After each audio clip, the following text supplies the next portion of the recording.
Hi മക്കളെ, ICAR agriculture കോഴ്സുകളിലേക്കുള്ള admissions ഇതാ തുടങ്ങാൻ പോവുകയാണ്.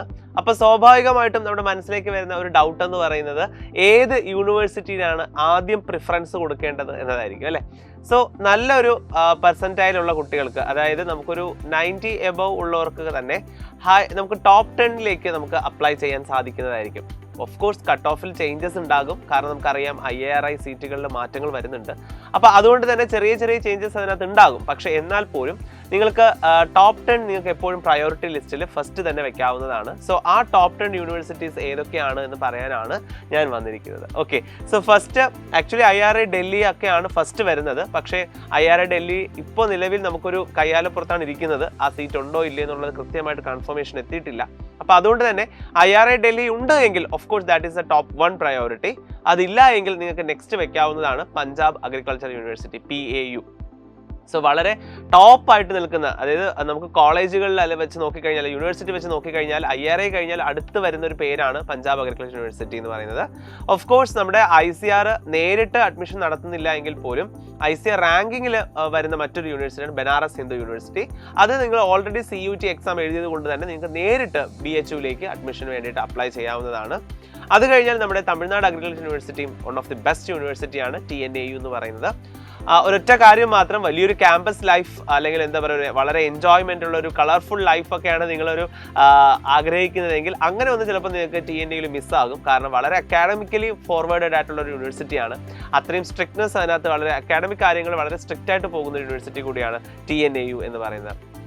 ദെൻ നമ്മുടെ ഹരിയാനയുള്ള ചൗധരി ചരൺ സിംഗ് ഹരിയാന അഗ്രികൾച്ചർ യൂണിവേഴ്സിറ്റിയും വളരെ മികച്ച ഒരു യൂണിവേഴ്സിറ്റിയാണ്.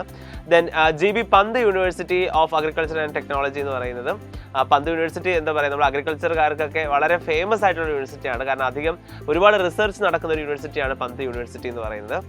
ദെൻ ഷേർ ഇ കാശ്മീർ യൂണിവേഴ്സിറ്റി, അതായത് നമ്മുടെ കാശ്മീരിലുള്ള ഷേർ ഇ കാശ്മീർ യൂണിവേഴ്സിറ്റി എന്ന് പറയുന്നതും ടോപ്പ് 10 വരുന്നതാണ്. പക്ഷേ പ്രോബ്ലം ഒന്ന്, നമ്മുടെ കേരളൈറ്റ്സിനെ സംബന്ധിച്ചാണെങ്കിൽ ഡിസ്റ്റൻസ് ആയിരിക്കും വലിയൊരു ബുദ്ധിമുട്ടുണ്ടാകുക. റാങ്കിങ്ങിൽ നോക്കുകയാണെങ്കിലും അക്കാഡമിക്കലി നോക്കുകയാണെങ്കിലും റിസർച്ച് പരമായിട്ട് നോക്കുകയാണെങ്കിലും ഷേർ ഇ കാശ്മീർ യൂണിവേഴ്സിറ്റി വളരെ മുൻപന്തിയിൽ നിൽക്കുന്ന ഒരു യൂണിവേഴ്സിറ്റിയാണ്. അതായത് ഏതിനേക്കാൾ മികച്ചെന്ന് വെച്ചാൽ കേരള അഗ്രികൾച്ചർ യൂണിവേഴ്സിറ്റിയേക്കാൾ മികച്ച രീതിയിൽ നിൽക്കുന്ന യൂണിവേഴ്സിറ്റിയാണ് ഷേർ ഇ കാശ്മീർ യൂണിവേഴ്സിറ്റി എന്ന് പറയുന്നത്.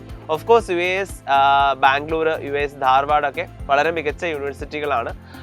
ഇത് കൂടാതെ ആസാം അഗ്രികൾച്ചർ യൂണിവേഴ്സിറ്റിയും ഒരു നല്ല യൂണിവേഴ്സിറ്റി കാറ്റഗറിയിൽ വരുന്ന ഒരു യൂണിവേഴ്സിറ്റിയാണ്. ഇതിനൊക്കെ താഴെയായിട്ടാണ് നമ്മുടെ കേരള അഗ്രികൾച്ചർ യൂണിവേഴ്സിറ്റി വരുന്നത്. ഞാനിപ്പോൾ 10ൽ കൂടുതൽ യൂണിവേഴ്സിറ്റിയുടെ പേരുകൾ ഇപ്പോൾ പറഞ്ഞു തന്നു, കാരണം നിങ്ങൾക്കൊരു പ്രയോറിറ്റി ലിസ്റ്റ് ക്രിയേറ്റ് ചെയ്യാൻ വേണ്ടിയിട്ടാണ് ഞാൻ ഇതൊക്കെ പറഞ്ഞത്. പിന്നെ ഫ്രം മൈ പേഴ്സണൽ എക്സ്പീരിയൻസ് നമുക്ക് നമ്മുടെ ആംഗ്രൂ, അതായത് ആന്ധ്രയിലുള്ള അഗ്രികൾച്ചർ യൂണിവേഴ്സിറ്റിയും നല്ലൊരു യൂണിവേഴ്സിറ്റി ആയിട്ട് നമുക്ക് കണക്കാക്കാൻ സാധിക്കുന്നതാണ്. അവിടെയും നല്ല അക്കാഡമിക്സ് ആണ് മുന്നോട്ട് പോകുന്നത്. അപ്പോൾ നിങ്ങളുടെ പ്രയോറിറ്റി ലിസ്റ്റ് തയ്യാറാക്കുമ്പോൾ ഏറ്റവും ആദ്യം ഇമ്പോർട്ടൻസ് കൊടുക്കേണ്ടത് ആ യൂണിവേഴ്സിറ്റിയുടെ റാങ്കിങ്ങും അവിടുത്തെ അക്കാഡമിക് കാര്യങ്ങളുമാണ്. അത് കഴിഞ്ഞിട്ടായിരിക്കും നമ്മുടെ പേഴ്സണൽ ആയിട്ടുള്ള അജണ്ടകൾ വരേണ്ടത്, അതായത് വീട്ടിൽ നിന്ന് എത്ര അകലം എന്നൊക്കെയുള്ള. കാരണം നമുക്കിനി അങ്ങോട്ട് ഫ്യൂച്ചറാണ് ഇമ്പോർട്ടൻസ്, അല്ലാതെ ഡിസ്റ്റൻസ് അല്ല. അപ്പോൾ അതുകൊണ്ട് തന്നെ അതിന് കണക്കായിട്ട് നിങ്ങൾ ഓരോ യൂണിവേഴ്സിറ്റികൾ പ്രയോറിറ്റി ലിസ്റ്റിലേക്ക് കൊണ്ടുവരിക. ഓക്കെ, സോ മറ്റ് അപ്ഡേറ്റ്സുമായിട്ട് നമുക്ക് വീണ്ടും കാണാം. Till then bye.